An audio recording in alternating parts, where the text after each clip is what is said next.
MPC3 is officially out, and Akai has made a revolution. Again. But I'm talking not only about fantastic integration between two companies, Akai and Machine, that gave us cloud supply, for example. There are actually a couple of more features and updates that I really like. Let me show you. First of all, let's start with the minor things, but these things I really like, and I'll show you the first one. I go to browser, expansion, this is my sample pack, but whatever. For example, I'm going to use this breakbeat, load, it's right here. As you can see, it's 92 BPM, and what they added or what they changed is the warping algorithm, because now it says default, which is Pro 10. Oh my god, I remember those days where default was basic, sounded like trash, but default is now Pro 10. And let me say that the BPM, the original BPM of the sample is 92. For demonstration purposes, I'll say 85, for example, to feel the difference. And listen closely how it sounds with the default Pro 10 algorithm.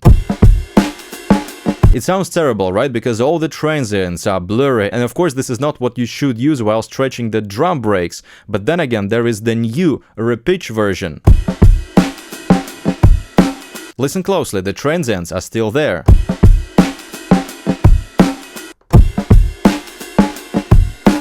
Repitch is definitely much better in terms of transients for drum breaks. Of course, it pitches it down or pitches up when I go, for example, to 100 BPM. Let's try this.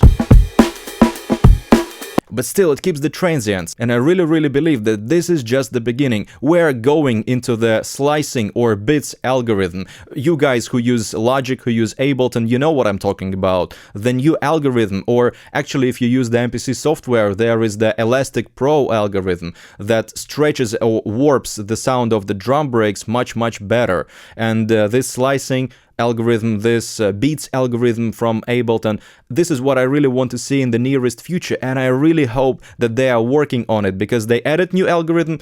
Then what's the problem of adding another algorithm, which is going to be Elastic Pro or slicing or something like that? Then what they changed, or actually what they added, because I'm not sure how to describe it, let me show you.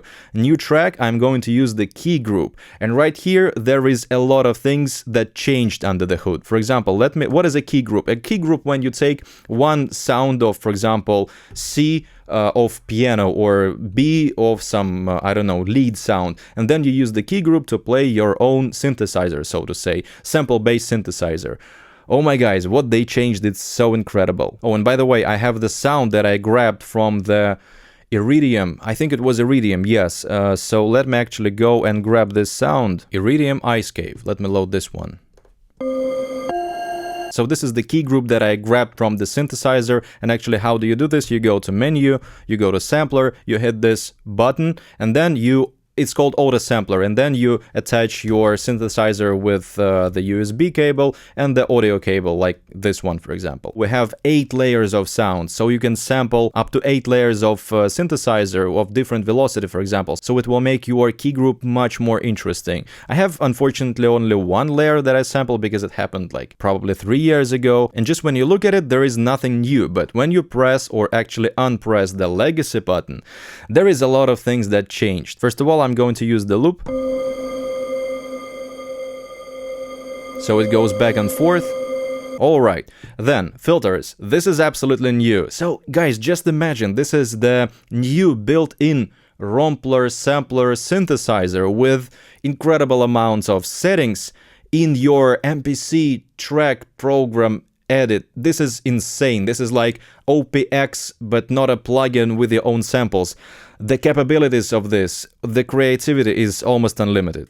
For example, filter. You can set a second filter for some different purposes. You can blend between them. But we'll do this later, we can automate this later. Then different envelopes, for example, the attack. Then we have like filter and all other different settings. This is just, guys, you should try this out yourself. Then more interesting, I guess, is LFO, destination. To pitch, I'm not sure that it's going to sound all right. Okay, probably to filter.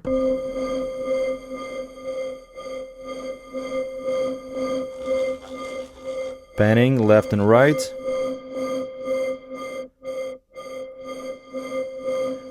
Okay, and then what?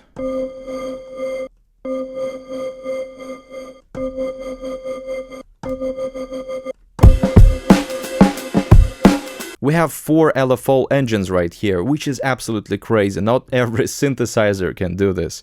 Then utilities. Oh, there are a lot of things that are actually interesting.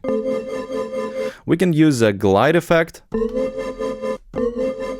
if you want to. Maybe, probably. Then what? Then what? Oh yes, unison. Add voices. Stereo image. Harmonizer, which is a very interesting thing, and it's a second screen. For example, too much probably. Then we go up. And then there is even modulation matrix, where you can assign something to absolutely everything. For example, the LFO.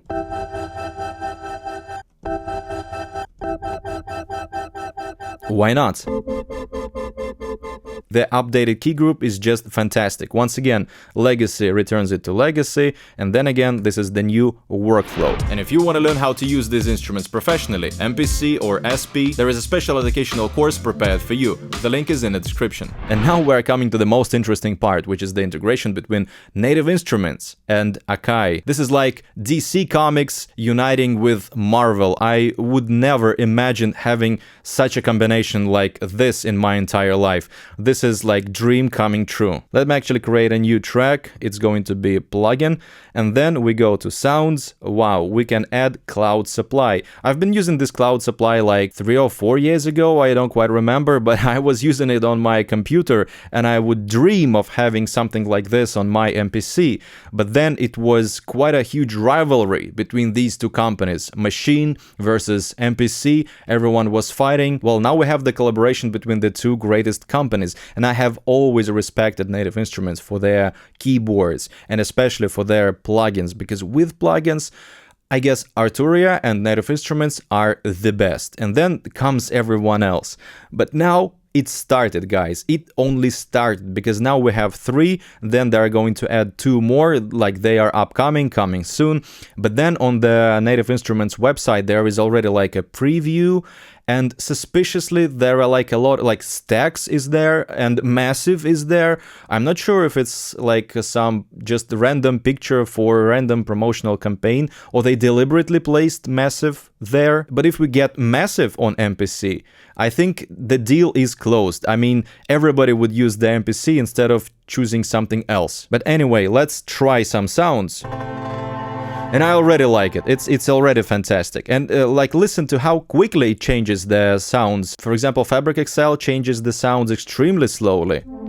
This is like, boom. Next sound. Oh, wow.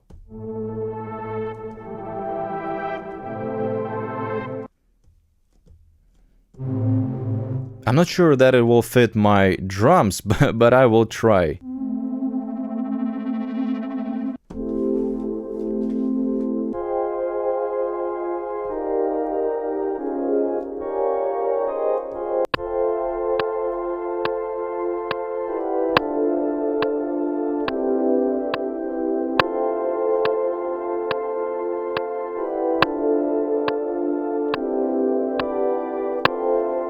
Let's add another plugin, and it's going to be Cloud Supply as well. It's just because I bought only Cloud Supply, guys, so it's going to be Cloud Supply today.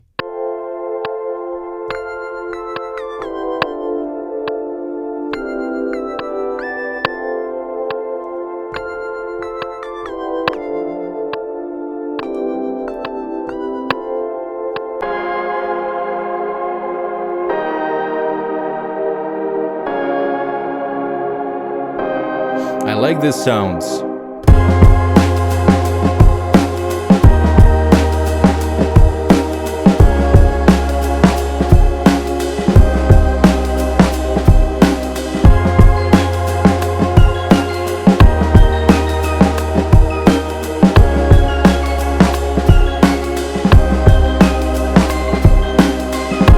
And select these sounds that I played on top right here. We are going to select probability to, let's say, 70. And oh yeah, one of the most important updates for me this time is the stability and the workflow speed, because I remember how it was back in August or just in autumn when it was released. It was buggy, glitchy. For example, when you sliced the sample, the Q links didn't work properly, so you had to go to envelopes, some different tabs, and return to samples. But now everything works, no matter how many slices you have, just the bugs have been removed. It's officially working right now. It's stable, it's speedy, and the main issue was right here in the arranger, because this is one of the heaviest in terms of the design thing, because you have to, combine everything all together. You have one track, second track, third track, and you can use the grid right here at the same window, and on top there are some secondary features as well. But right now it just works, and the stability has finally returned. And this is just the beginning, because I anticipate already much more features coming in the nearest future. I understand that Akai was kind of rushing to the NAMM because it's happening right now. They are so proud, and I am very proud to have this release during NAMM week. But this is not it, because in this video I talk about other different workflow tips and tricks that you can apply in your project. Just go and watch this video.